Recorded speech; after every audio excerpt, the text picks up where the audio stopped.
Assalamualaikum, salam, Om Swastiastu, Namo Buddhaya, salam kebajikan dan salam sejahtera untuk kita semua. Kembali lagi bersama saya Mata Kiri, semoga yang menonton video ini selalu diberikan kesehatan dan rezeki yang berlimpah. Cerita ini dimulai dari Anies Baswedan pergi ke Australia beberapa waktu lalu.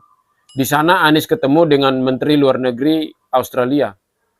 Saat Anies ketemu dengan akademisi di Universitas Australia Internasional, Anies terkesan jelek-jelekan negara kesatuan Republik Indonesia tercinta ini.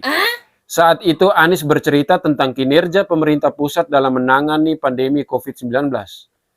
Anies mengatakan pemerintah pusat buruk dalam menangani COVID-19. Dia bercerita bagaimana pengalamannya menangani COVID-19 saat jadi gubernur. Anies sendiri yang mengatakan kalau Pemprov DKI sering berbeda pendapat dengan pemerintahan pusat dalam penanganan COVID. Respon Menteri Kesehatan selalu negatif. Padahal kalau kita lihat faktanya, justru Anies yang lebih parah. Jika tidak percaya, saya kasih bukti. Bukti yang pertama, kita semua tentunya pasti pernah mendengar soal laboratorium swab yang sempat digembar-gemborkan Anies. Faktanya, sampai PPKM resmi dicabut pemerintah, laboratorium yang dimaksud tidak pernah muncul batang hidungnya.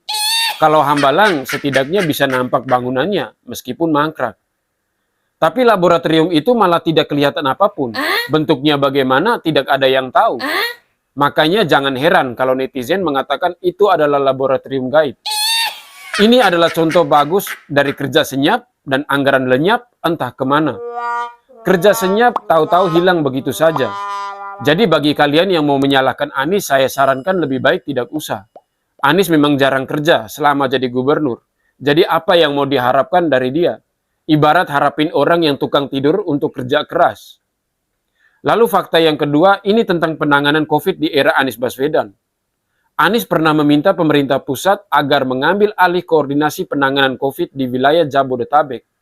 Alasannya karena kondisi saat itu yang mana fasilitas kesehatan di Jakarta terbebani dengan pasien dari luar Jakarta. Ini adalah contoh dari jurus cuci tangan lalu terima beres. Dan kalau berhasil maka Anies bakal maju duluan terima penghargaan. Anies tidak sanggup lalu lempar tanggung jawab ke pemerintahan pusat lalu melarikan diri. Ini tipikal pemimpin tidak becus. Bukan cuma itu saja. Saat pandemi kan ada tuh banyak bansos. Banyak warga terdampak dan kesulitan. Banyak jenis bansos diberikan kepada warga. Anies juga angkat tangan soal dana bansos untuk warga DKI. Wow. Yang ngomong ini adalah Menteri Keuangan Sri Mulyani. Sri Mulyani mengatakan Anies lepas tanggung jawab bansos kepada 1,1 juta keluarga.